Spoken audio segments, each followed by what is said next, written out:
Amen. God bless you sa ating beloved co-preacher, Richard Oliveros. Tayong lahat manalangin mga kapatid. Praise God. Hallelujah. Upo dakila at mawagpala ng Ama, Diyos na makaparin sa lahat, malapit ng Isus. Amang banal sa along dalangin ng huling propeta, aming minamahal at kinagalang na Pastor Rodis Almeida. Narito kami humingi ng kapatawaran sa tayong pagkukulang, pagkakamali. Kung saan mo kami nasumpungan, malapit ng Isus, patawarin mo kami, O Diyos. At kami rin nagpapasalamat sa anong bahagi ng iyong banal na gawain na patuloy mo pinagpala mula Pinoon sa mapuring awitin, mga buhay na patotoo, pag-awitan at ibang level ng mga choir, sa pagbibigay at higit yung mga presensya, patuloy maalis sa amin.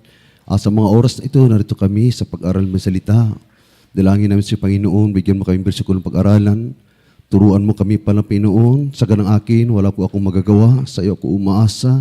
Titiwala ng kaalaman, karunong espiritual, samahan mo na yung kapangyarihan, karunungan, pagbukas ng puso't nawa sa tang nanonood sa araw na ito.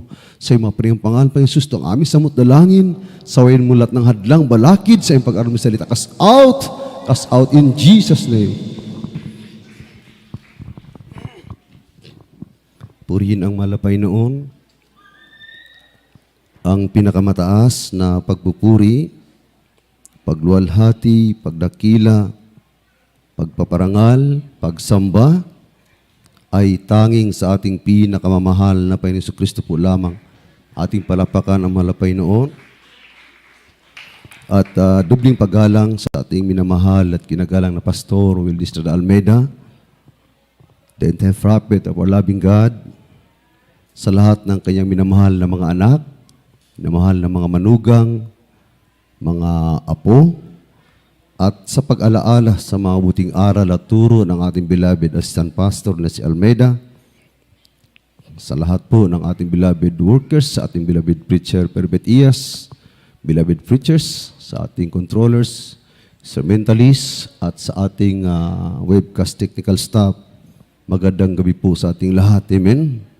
Ating palapakan ng malapay noon. Mga kapatid, ating pag-aralan ngayon, pamagatan po nating focus on Jesus and not the storm. Amen? Focus on Jesus, not the storm. In other words, we need to keep our eyes on Jesus alone, not in tribulation. Amen? Dahil sa ating panahon ngayon, ay talagang punong-puno tayo ng bagyo sa ating mga buhay. Amen?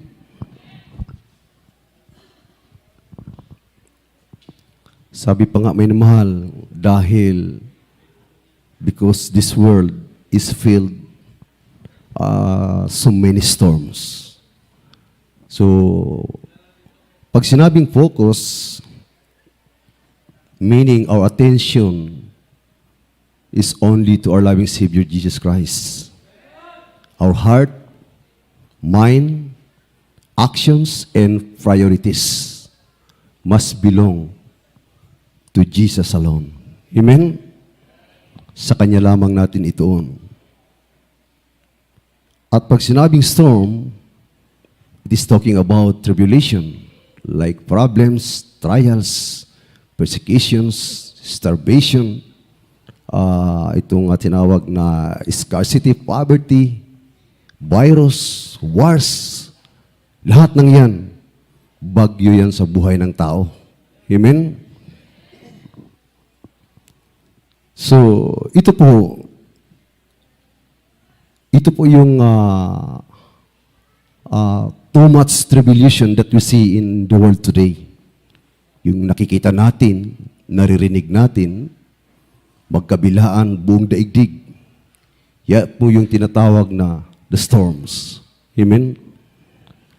And this kind of storms are trying to keep our eyes off.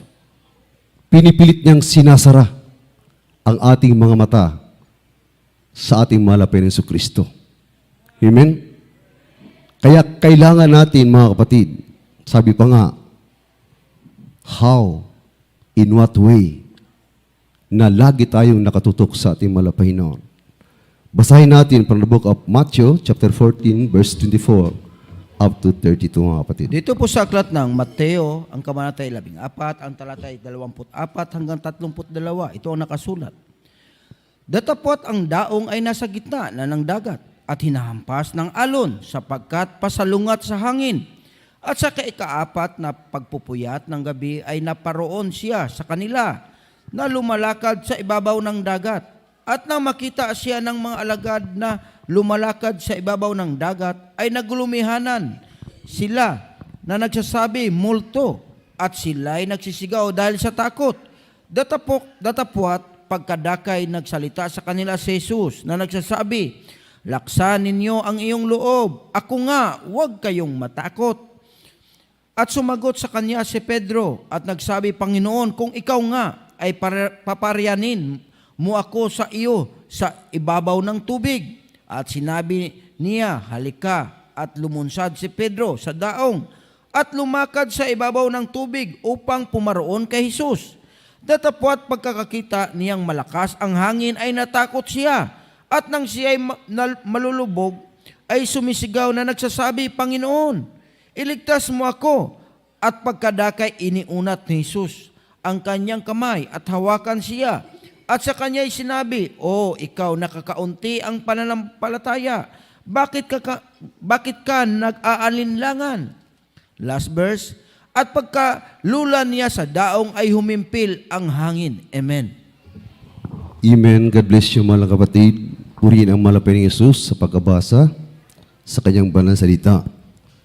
Ito, mga minamahal, ang objective dito, mga kapatid, ang climax po dito, ang sukdulan is, being a true believers of Christ, our loyalty must belong to Jesus alone. Kasi wala namang mananampalataya na hindi nagsusumikap na maging matatag sa kanyang pagtitiwala sa Diyos na kanyang pinaglilingkuran. Amen? Kung ibig niya na hindi siya mabuwal, mga minamahal. Sabi dito sa 24, datapwat ang daong ay nasa gitna ng dagat na hinahampas ng mga alon sapagkat pasalungat sa hangin. Nung naglalayag ang mga apostoles, mga kapatid, sila po'y sinalubong ng napakalakas na bagyo. Wala po doon ang mahal na Panginoon, diyan sa 24. Habang sila'y naglalayag, sila'y nangatatakot. Dahil napakalaking alon, malalakas na hangin, talagang sila'y lulubog at maaring ikahantong nila sa kamatayan. Pero bago diyan, kung pagmasdan natin ang bersikulong ito, pansinin natin, meaning to say,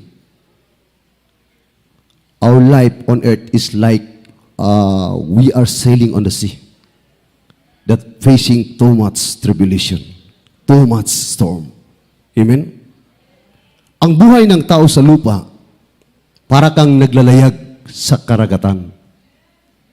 Habang ikay naglalayag, napakaraming bagyo ang sasalubong sa iyo. Amen? Kaya nung sila'y maglayag, biglang nahabag ang Diyos sa kanila. Biglang lumitaw ang mahal na Panginoon, naglalakad sa ibabaw ng dagat.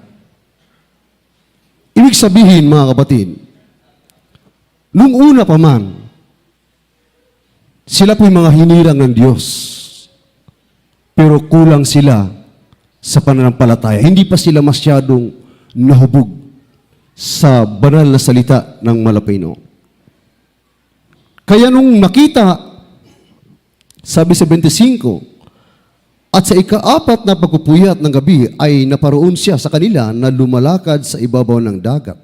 Na makita siya ng mga alagad na lumalakad sa ibabaw ng dagat ay nangagulumihanan sila na nangagsasabi multo at sila'y nagsisigaw dahil sa takot. Ito'y tumutukoy sa mga himala ng Diyos na makikita ng mga anak ng Diyos. Minsan, tayo'y nag-alinlangan. Minsan, hindi natin maisip na totoo kaya ito. Kaya nung bukas ang labi ni Pedro, sabi niya sa 25, sa 26, at nang makita siya, sa 27, datapat pagdakay nagsalita sa kanila si Jesus na nagsasabi, laksan ninyo ang iyong loob. Ako nga, huwag kayong mga takot. At sumagot sa kanya si Pedro at nagsabi, Panginoon, kung ikaw nga ay paririyanin mo ako sa iyo sa ibabaw ng tubig. At sinabi niya, halika. At lumunsad si Pedro sa daong at lumakad sa ibabaw ng tubig upang pumaroon kay Jesus. Nung makita niya ang malapay ng Jesus, talagang sinubukan ni Pedro ang kapangyarihan ng Diyos. Sabi niya, Panginoon, kung ikaw nga, paririyanin mo ako sa iyo. Sabi niya, halika. Nung siya'y bumaba sa dagat, siya po'y nakalakad sa ibabaw ng dagat. Dahil tinawag siya ng malapay noon. Pero pagdating dito sa 30, datapat pagkakita niyang malakas ang hangin, ay natakot siya at nang siya'y malulubog, ay sumigaw na nagsasabi, Panginoon, iligtas mo ako. Ang isang mananampalataya, kapag tinatawag ka ng Panginoon sa kanyang kalooban, sa kanyang katwiran, sa kabanalan, kailangan diretso lang yung mata mo. You need to keep your eyes on Jesus alone. Amen? Tumutok ka lang sa Kanya. Dahil sasalungat talaga yung mga bagyo. Kaya nung makita niya na napakalakas ng hangin, ang hangin din nakikita. Pero yung impact ng hangin nakikita. So makikita mo yung direction ng hangin through their impact, mga kapatid. Nung makita niya na ang hangin ay napakalakas, malalaking alon, bigla siyang lumubog. Amen? So, ganun din sa atin. Kahit lumalakad ka, papunta sa ating malapay sa Kristo, ang ibig sabihin ay, ang paglilingkod na ito, papunta sa kanyang kaharian na ating tinatahak, minsan, mapalingon ka sa kanan at sa kaliwa. Amen? Bakit ka makalingon sa kanan at sa kaliwa? Dahil sinasalubong ka ng matitinding bagyo. Kagaya ngayon, binabagyo tayo ng, ang iba ay karamdaman, physically. Ang iba naman sa pamagitan ng gawa ng kaaway ngayon, na ang tanging layunin nito ay para sa tunay na gawain ng Diyos. Pilit nilang ibabagsak, mga kapatid. Kaya sino po ang nasa tahanan, nasa kanlungan ng gawain ng Panginoon? Tayo, mga mananampalataya.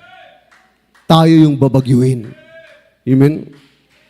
Sabi ng Panginoon, sa daigdig ay punong-puno ng kapighatian. Pero sa Kanya, magkaroon tayo ng kapayapaan. Kaya habang lumalakad si Pedro, nung makita niya yung napakalaking alon at napakalakas na hangin, bigla siyang lumubog. Pero, dahil siya'y isang mananampalataya, hindi pa rin niya makalimutan tumawag sa ating Panginoon. Ganon tayo. Kahit bagsak na bagsak yung spiritual mo, lupay-pay ka na, kapatid. Pero, maalala pa rin natin na itiklop yung ating mga tuhod at dumalangin sa Diyos. Amen? At kaagad-agad ang saklolo ng Diyos ay hindi malayo sa atin. Dahil alam ng Panginoon kung hanggang saan yung kakayahan mo. Amen? Lahat ng ating mga kakayahan, lahat ng ating mga talento, lahat ng ating ginagawa ay hindi sapat sa paningin ng Diyos. Amen? Tandaan natin yan. Kaya walang pwedeng magmalaki, mga kapatid. Baka bukas tayo mabuwal. Kaya mga minamahal, nung siya'y tumawag, hindi nagdalawang isip ang Panginoon na sumaklolo kay Pedro. iniunat niya ang kanyang kamay at inangat niya si Pedro. Ang sabi dito mga kapatid, pagdakay iniunat ni Jesus ang kanyang kamay at hinawakan siya. At sa kanya sinabi, "Oh, ikaw nakakaunti ang pananampalataya, bakit ka nag-alinlangan?" Ibig sabihin, talagang mahina ang tao. Kahit noon pa man, harap-harapan, kausap nila ang Malapaynoon. Nakikita nila ang himala ng Diyos. Kasama nila araw-gabi ang Malapaynoon. Pero, meron pa rin silang pag-aalinlangan. Kung ating itingnan sa ating mga sarili ngayon, di mas lalo tayo. Dahil hindi natin nakakasama ang Malapaynoon personally. Amen? Pero, ano ang napakagandang isipin at napakasaya sa paningin, nakalulugod sa paningin ng Diyos.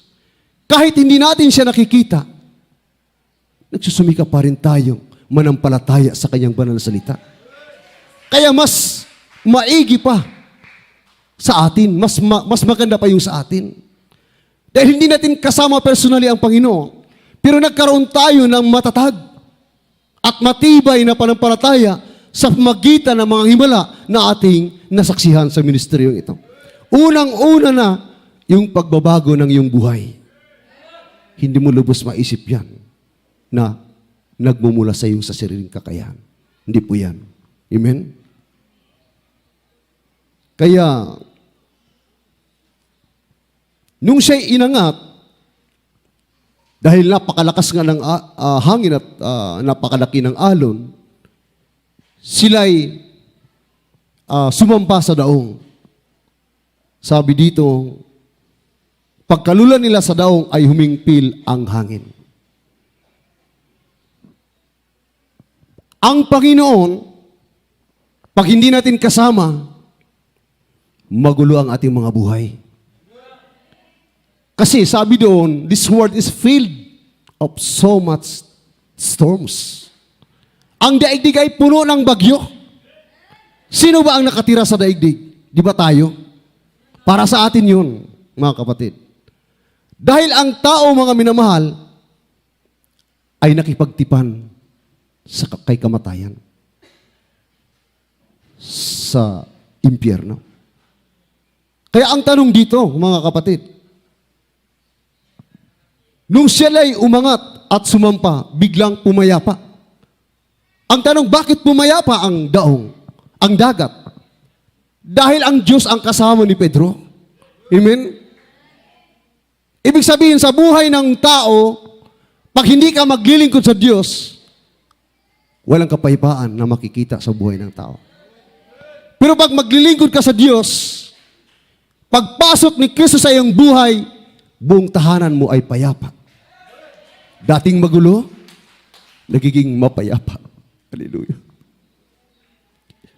Bakit? Dahil totoo ang kanyang pangako, mga kapatid. Hindi tayo bibigyan ng Malapaynoon kung kapayapaan ang pag-uusapan, may naman. Kaya ang tanong, paano ba natin i-focus kung ating tingnan sa ating paglilingkod ngayon, ang ating mga mata sa ating Malapaynoon? Kung ikaw ay matagal na sa gawain ito, hindi nalingid sa iyo, mga minamahal. Sabi doon, first, nakasulat yan sa Hebrews 10:25, by attending our regular services and begin your day with prayer. Dumalo ka sa gawain. Nung nating matanggap ang bautismo, tayo dumalo, doon tayo nag-umpisa marunong manalangin sa Diyos. Sabi dito, attending our regular services and begin your day with prayer. Lahat tayo walang hindi nananalangin mula pa kanina hanggang ngayon patapos ang gawain. Yun ang unang gagawin natin nung makilala natin ang Malapaynoon. Pangalawa, spend time daily in God's Word by reading it. Bigyan mo, paglaanan mo ng oras ang salita ng Diyos sa pamagitan ng pagbabasa nito, mga kapatid. Yan po yung nakasulat sa Joshua 1:8, mga kapatid. Because reading the Holy Word of God is the best way to keep your eyes on Jesus. Kapag lagi kang nagbabasa, para mo nang kinakausap araw-araw ang malapay noon. It will make a closer and closer relationship to God. Didikit at didikit ka sa presensya ng Diyos. Amen? At ang pang-apat, mga kapatid, keep your ear from the Word of God. Ang ating pandinig ay laging dumidikit sa salita ng ating malapay noon. Huwag nating takpan, Panginoon. Yun ang nais ng Diyos sa atin. Yan ay nakasulat sa Roma 10:17. Because faith cometh by hearing, and hearing by the Word of God. Kung nakikinig ka, hindi ka marunong mag-apply. Isang tiyak na bagay pagdating ng bagyo. Hindi ka lang basta-basta lilingon, kundi talagang matutumba ka, kapatid. At kung sasawayin ka sa kaunting kaparaanan ay manghihimagsi ka. Bagamat hindi nakikita sa gawa, nakikita sa iyong mga mata at sa iyong aksyon. Yun yung tinatawag na ang salamin ng ating pagkatao ay yung ating mga mata. Amen? Malalaman at malalaman din natin, mga kapatid. At pang-apat, spend time for giving God praise and thanks. Kailangan nating mag-alay. We need to offer a sacrifice of praise to God continually. Hindi lang sa isang panambahan. Sa lahat ng panahon, even and after the service. Pagkatapos ng ating pagsamba, pagdating mo sa bahay, luluhod ka, salamat Panginoon, nakauwi ako ng maluwalhati. Paggising mo, aawitan mo na naman ang malapay no. That is the way how to keep our eyes on Jesus alone. Amen? Yun po ang paraan. Sabi dito, that kind of phrase which is the fruit of our lips. Wala na yung mga pagmumura. Wala na yung mga malaswa na pananalita. Dahil ito po yung inuutos sa atin, Hebrews 13:15. Nakasulat dyan. May naman. At panglima, follow peace with all men with holiness. Because without which no man shall see the Lord. Yung patotoo kanina, nangarap na maging sundalo, pero hindi pinahintulutan ng malapay na. Bakit kaya? Dahil pag nandun ka sa sundalo, ikaw ay babae, maaari mong maipagpalit yung ministry mo, yung kaligtasan mo sa iyong tungkulin. Wala ka na sa kabanalan. Kung may gift ka na ginagamit dito bilang soloista, gagamitin ka doon. Papurihan ang dyablo sa kanilang departamento, mga kapatid. Hindi pa lang siya nakapasok, sabi niya, dahan-dahan na siyang nalilihis. That is one of the diversional tactics of people. To sway you, to lure you, to trap your faith. Amen? Pag matrap yung pananampalataya mo, bubulagin ka ni Satanas dahan-dahan hanggang hindi mo na maalala ang malapay noon. Amen? Gradual yan, process. Yan po yung nakasulat sa Hebrews 12:14. Amen? Kaya, mamili tayo. Kung sa mga lalaki, yun ang sa kanila. Sa mga babae, manalangin ka. Para sa akin, the best na yung education kasi makasunod ka sa kabanalan. Amen? Yung pag-aabogado rin, pagbasahin mong Biblia, hindi kalooban ng Panginoon. Dahil hindi pwedeng maging tagahukom yung tao. Isa lang ang tagahukom, ang Diyos. Amen? Tandaan natin yan. Nakasulat yan sa, nabasa ko kanina, nakalimutan ko yung verse. Dahil siya lang ang nag-iisang hukom. Dahil pag abogado ka, kahit tama, babaluktutin mo. Amen? At yung mali, itutuwid mo. Ganon. Kaya hindi kalooban ng malapit yan para sa atin. Number 6, prayer and fasting. Because without prayer and fasting, miracle can't perform. Hindi mo makita ang himala. Matthew 17:21 yan, mga kapatid. Number 7, giving our tithes and love offering. Yun yung ating gagawin. Kung paano tayo maging matatag. Kung paano mo matututukan ang mahal na Panginoon Kristo na hindi ka nabubuwal. Lahat ng yun tinuturo sa atin. At wala ito sa iba. Wala sa kanila. Kaya tingnan mo sa ating panahon, di ba sila yung nangabubuwal? Pagdating ng pagsubok, pagdating ng kalamidad, pagdating ng mga bagyo, mga kapatid, sila yung napaparam at nasusulat ang kanilang mga pangalan sa lupa. At higit doon, yung kaligtasan, pwede mong tanungin nandun kaya? Kung Biblia ang babasihan natin, ay talagang wala. Amen? Hindi man tayo nanghuhusga, pero meron tayong binabasihan. Bakit? Dahil sabi ko kanina, ang tao ay nakipagkasundo kay kamatayan. Basahin natin Isaiah, book of Isaiah chapter 28, verse 15. Amen, praise the Lord. Dito po sa aklat ng Isaiah sa kabanata ay 28 at ang talata ay 15. Sapagkat inyong sinabi, tayo'y nakipagtipan sa kamatayan. At sa Siol ay nakipagkasundo tayo, pagka ang mahigpit na kasakunaan ay dumaan, hindi darating sa atin, sapagkat ating ginawang pinakakanlungan natin ang mga kabulaanan, at sa ilalim ng kasinungalingan ay nangagkubli tayo. Amen. Amen. God bless you, mga kapatid. Ito yung buhay natin dati.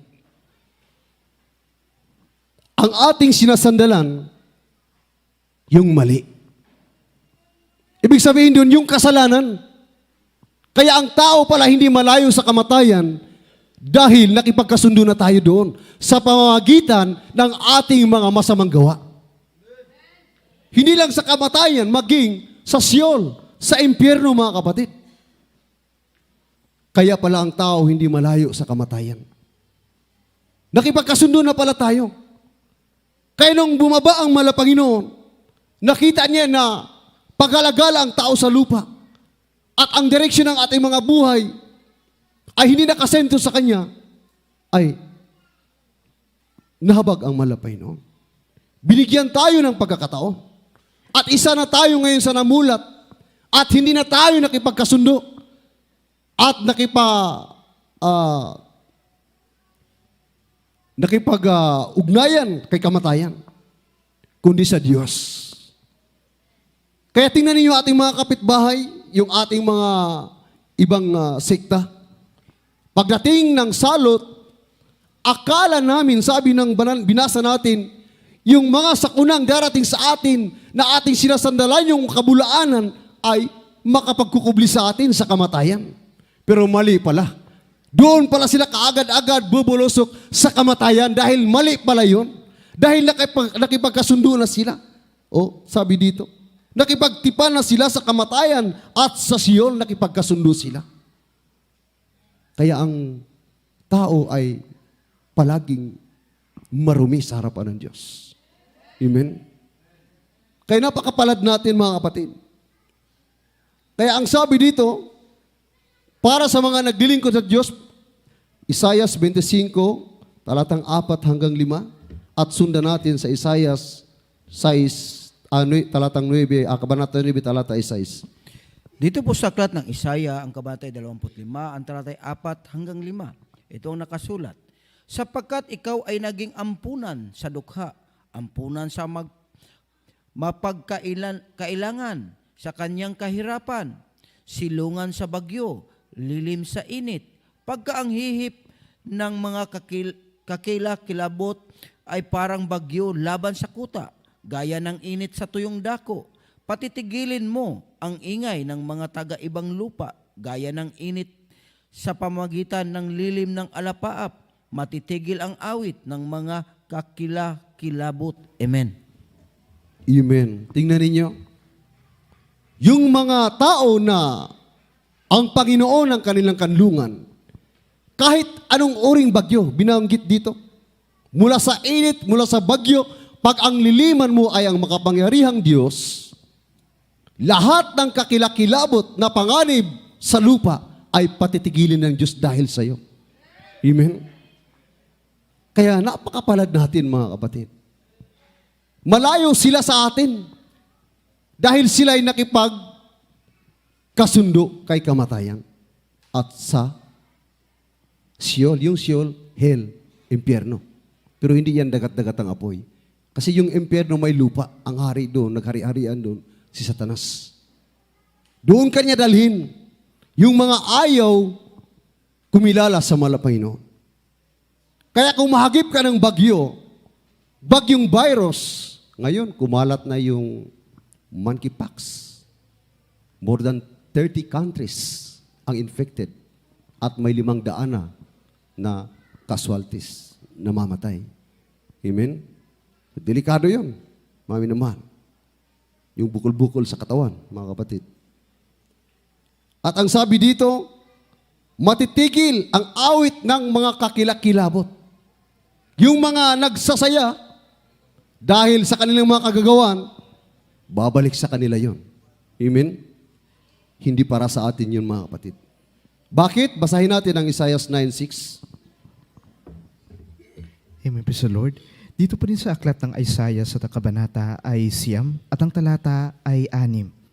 Sapagkat sa atin ay ipinanganak ang isang bata, sa atin ay ibinigay ang isang anak na lalaki, at ang pamamahala ay maatang sa kanyang balikat, at ang kanyang pangalan ay tatawaging kamangha-mangha, tagapayo, makapangyarihang Diyos, walang hanggang Ama, Pangulo ng Kapayapaan.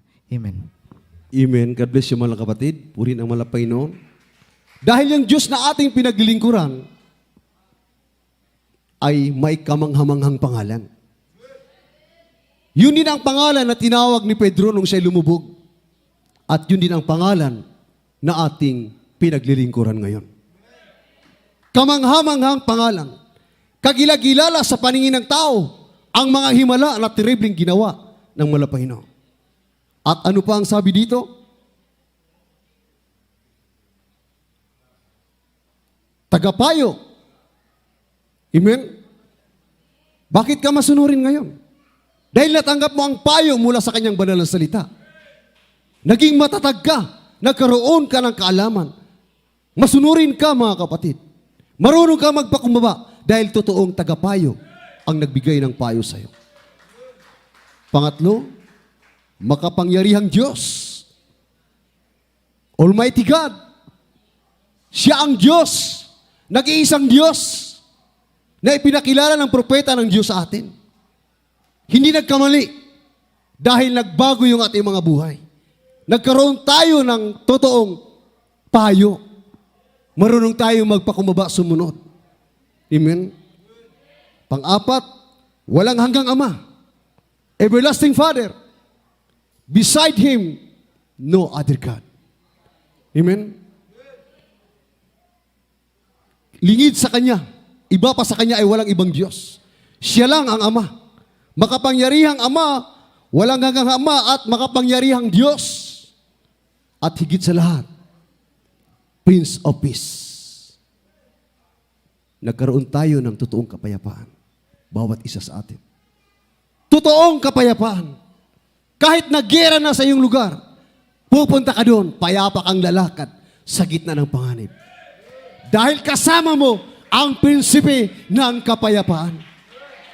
Walang mangyayari sa iyo. Kaya nung si Pedro ay isinampa sa daong, kasama ang Malapanginoon, nagkaroon ng kapayapaan ng dagat, mga kapatid. Dahil prinsipe siya ng kapayapaan. This is the title of the Almighty God. Ang lahat sa Isaiah 9:6, titulo na ng isang Diyos, nag-iisang Diyos, makapangyarihang Diyos. Walang ibang Diyos. Siya lang, mga kapatid. Bata ang tinutukoy diyan. Meron bang isang bata nagkatawang tao na manliligtas? Meron. Ang ating Malapayong Kristo, mga kapatid. Aklat ng Mateo 1:21, mga minamahal. Basahin natin. Huling talata natin, mga kapatid. Maganda na rito mga awit, manutog. Dito po sa aklat ng Mateo, ang kabanatay 1, ang talatay 21, ito ang nakasulat. At siya ay manganganak ng isang lalaki, at ang pangalang itatawag mo sa kanya ay Jesus, sapagkat ililigtas niya ang kanyang bayan sa kanilang mga kasalanan. Amen. Amen. Purihin ka mala, Panginoon. So, sino yung bata na yun na tinutukoy? Ang ating malapay ng Jesus. Dahil ililigtas niya ang kanyang bayan sa kanilang kasalanan. Pag sinasabing bayan, that is the special chosen of God. Ang hindi bayan, yung nakipagkasundo kay kamatayan na ayaw kumikilala sa Kanya. Patuloy na nanalig sa nagkukubli sa mga bulaang katuruan, sa mga walang direksyon na pagtuturo, mga kapatid. Pero tayo, dahil bayan tayo ng Diyos, hindi ka mabubuwal. Dahil ang iyong tagapagligtas na walang hanggang Ama, tagapayo, prinsipi ng kapayapaan, makapangyarihang Diyos, ay ang ating malapay ng Isus pala. Titigan nga ninyo sa harapan, mga minamahal. Di ba wala tayong ibang niluwalhati? Di ba walang bukang bibig na lumabas sa ating mga bibig? Laging namumutawi sa ating mga labi ang banal na pangalan ng Diyos pag nandito tayo.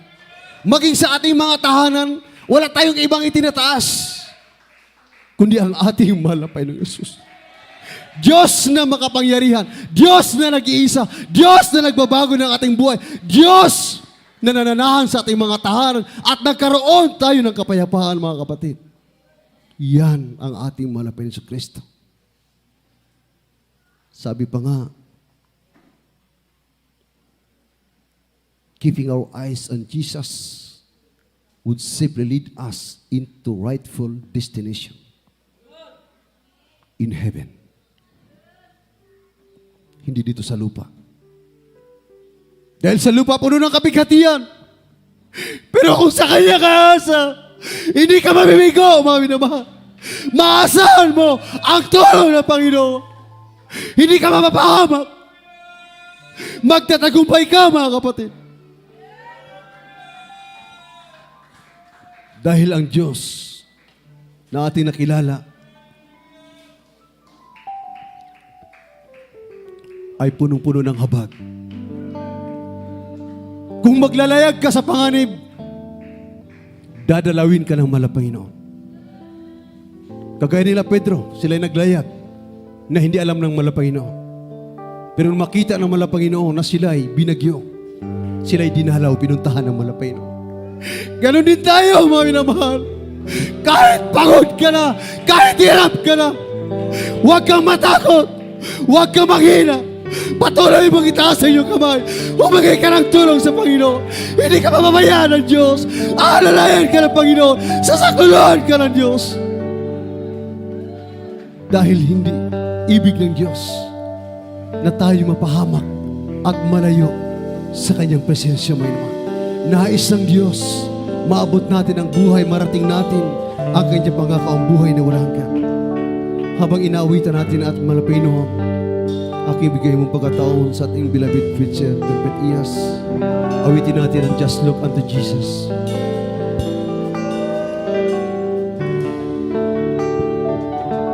Praise the Lord. Lord, dahil magkaisang magpuri sa mahal ng Panginoon. To serve you. Ito po mabisang paraan. I really Hallelujah. Pag madama mo ang presensya ng mahal na Panginoon, magkaroon ka ng katatagan sa iyong pananampalataya. I want to walk with you. Maging matibay tayo sa ating paglilingkod sa ating mahal na Panginoon. Ang presensya ng Diyos, hallelujah!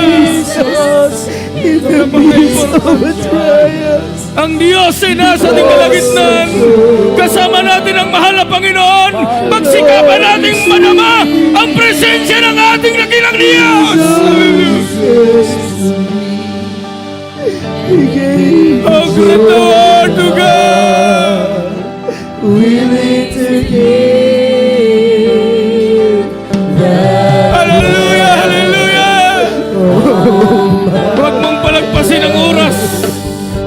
Kasama natin ang Diyos. Hallelujah. Ang Diyos ay nasa ating kalagitnaan.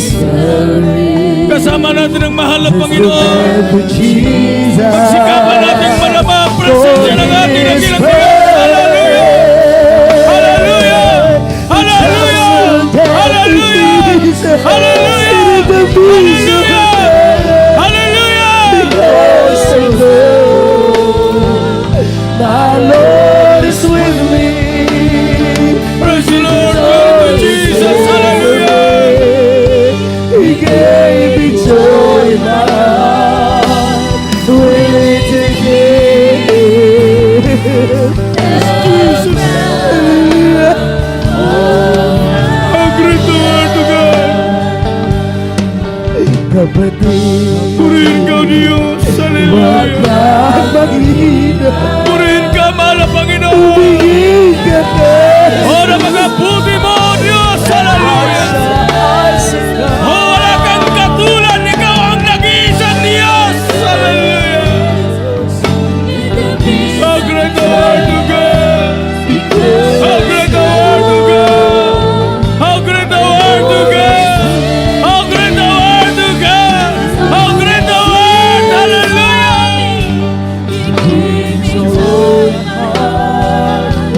Willing to give the crown of my life. Hallelujah. Kapatid, wag kang maghina, tumingin ka na. Jesus! Siya ay sakat. Hallelujah! And to Jesus in the midst of a trial, because I know our Lord is with me. Oh, He cares for me, and He gave me joy in my heart, willing to give that crown, hallelujah, of my life. Oh, just look unto Jesus. Praise the Lord! Hallelujah! Because I know our Lord is with me. Jesus always cares for me. He gave me joy in my heart, willing to give that crown, hallelujah, of my life. Just look unto Jesus, because I know my Lord is with me. Jesus always cares for me. He gave me joy in my heart, willing to give that crown of my life,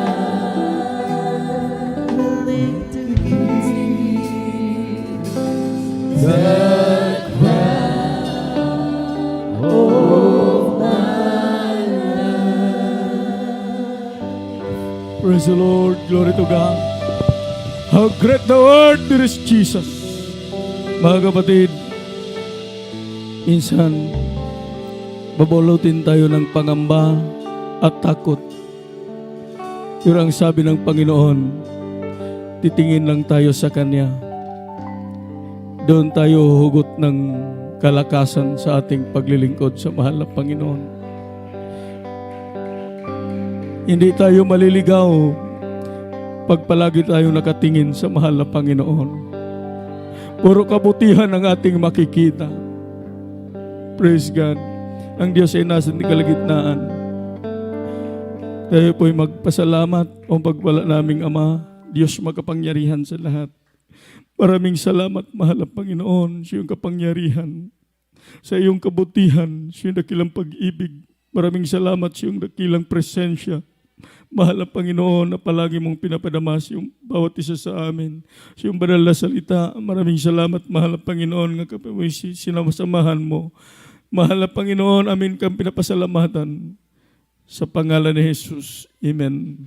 Tayo po'y manalangin sa ating mga pangailangan. O pagpala naming Ama, Diyos makapangyarihan sa lahat. Sa pangalan ni Jesus, sa pangalan ng mahal na pastor, sa lahat namin mga kapatiran nandito at sa mga nasa kanilang mga tahanan, abutin mo siyang pagpalang kamay, mahal na Panginoon. Ikaw po magpala, O Diyos, buksan mong durungawan ng langit, ibuhos mong masaganang pagpapala, i-provide mo kailang mga pangailangan araw-araw, mahal na Panginoon. Pagpalain mo, Diyos, ang lahat ng mga kapatiran. Pagpalain mo ang bawat isa, mahal na Panginoon, panghawakan mo, patatagin mo ang bawat isa. Sa pangalan ni Jesus, sa pangalan ni Jesus.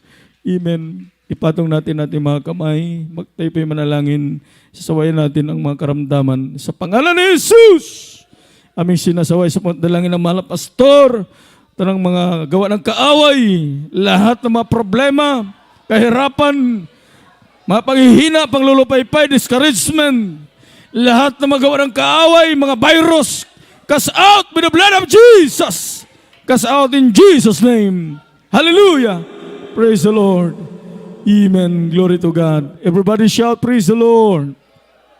Purihin ang ating dakilang Diyos. Mga kapatid, po'y magkaisang magpasalamat sa mahal na Panginoon. Sumigaw ng malakas at tumalon ng 3 beses. Hallelujah. Hallelujah, praise the Lord. Hallelujah, praise the Lord. Hallelujah, praise the Lord. Amen. Lahat magsabi, I love you, dearest Jesus. I love you, dearest Jesus. I love you, dearest Jesus. Amen. Glory to God. Salamat sa mahal na Panginoon. God bless you po. Our beloved co-preacher, Brother June Ali. At salamat sa Diyos, mga kapatid, sa matagumpay nating pananambahan sa araw na ito. At hindi na tayo magtagal at doon na dako tayo sa mga announcement. Our beloved co-preacher, Brother Roger Oliveros. God bless you po sa ating beloved preacher, Prophet Iyas. Mga minamahal, bago tayo tuloy-tuloy sa ating mga announcement, tayo muna ay kukuha ng special love offering para sa karagdagan nating mga gastusin sa ating mga proyekto sa ating bahay-sambahan, mga minamahal. At ito'y panalangin ng ating beloved brother Darwin Julian.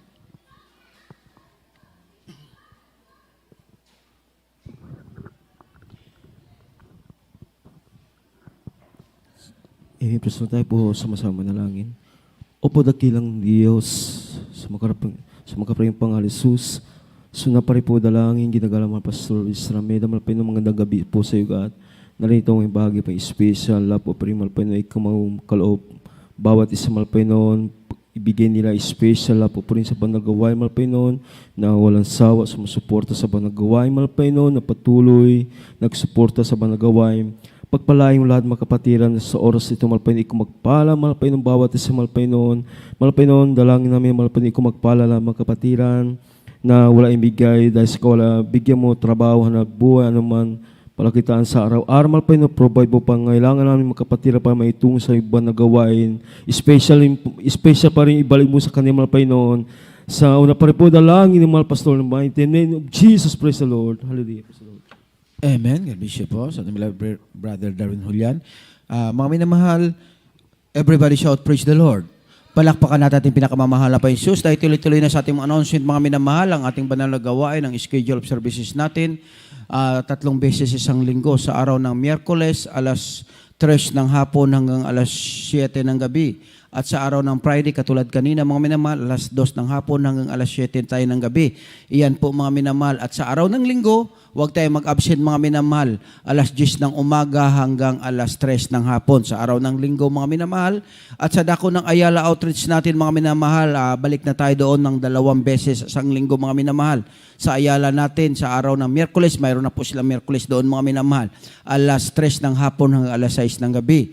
At sa araw ng linggo, alas 9 ng umaga, mga minamahal, hanggang alauna ng hapon. Iyan pong schedule services sa dako ng Ayala Outreach, mga minamahal. Kaya yung malapit doon, pwede kayong dumalo doon, mga minamahal, sa dako ng Ayala. At huwag kaligtaan ang ating Jesus Miracle Hour, gabi-gabi, mga minamahal. Mapapanood natin, mga via live, via Facebook, mga minamahal. Sa YouTube channel natin, mapapanood natin alas 7 ng gabi hanggang alas 8 gabi-gabi po, mga minamahal. I-share ninyo, panood kayo mga minamahal, i-share, i-click ninyo mga minamahal, i-share ninyo sa inyong mga kamag-anak, sa mga kaibigan, para parang naghayo na rin kayo mga minamahal. Ang ating Facebook page mga minamahal, JM Saim Sambuanga Western Mindanao live stream, at sa YouTube channel natin, JM Saim Sambuanga mga minamahal. Iyan po ang ating sa ating Jesus Miracle Hour mga minamahal. Huwag kayong mag-atubili sa ating Jesus Miracle Hour. Mag-share kayo mga minamahal, manood kayo, i-share ninyo ang kabutihan na ating pinakamamahal na Panginoon Jesus. At ang sabi natin, beloved, mahal na pastor, huwag mag-absent mga minamahal, imbes mag-absent, magdala ng mga kaluluwa, lalo na sa araw ng pananambahan. Palagi tayong present mga minamahal, para lalo nating madama palagi ang presensya ng ating pinakamamahal na Panginoon Jesus mga minamahal.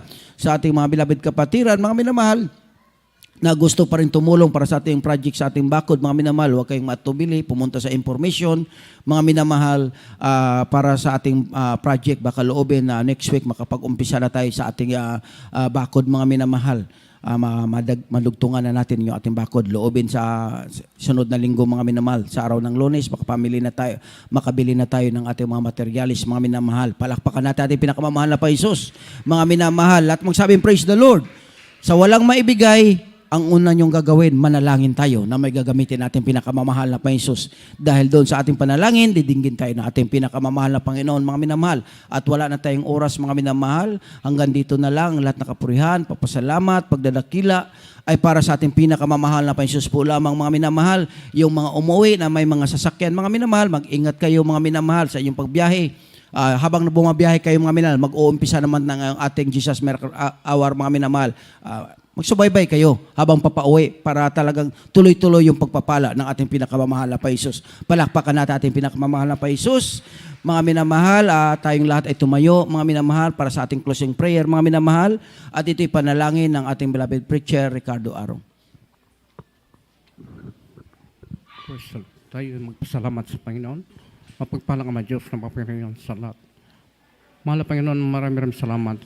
Hallelujah sa matagumpay namin panambahan sa gabing ito. Maraming salamat, pinakamamahal na Panginoon Jesus, sa iyong banal presensya na dama namin mula pa sa umpisa hanggang sa matapos. Maraming salamat. Higit sa lahat, ang ebanghelyo ng kaligtasan na dala ng aming mga ngaral. Ito po, nagsilbing kagalakan, nagbigay sa amin ng kasayahan, nagbigay sa amin ng pag-asa. Hallelujah, ang iyong salita. Nasa aming puso't isipan namin habang kami umuwi sa aming kanya-kanyang tahanan, ingatan mo kami, ihatid mo kami ng maluwalhati at hallelujah sa mga sasakyan, sa mga pagtawid, ingatan mo kami upang makarating kami ng mga ligtas sa aming mga kanya-kanyang tahanan. At sa araw ng gawain, ibalik mo rin kami sa lugar na ito upang muli kami sambahin sa Espiritu at sa katotohanan. So na pa rin dalayan, Pastor Evangelist Will Estrada Almeida, aming inaasahan ang iyong pagbabalik. Ito po aming salamat dalangin sa pangalan sa Kristo na aming Panginoon.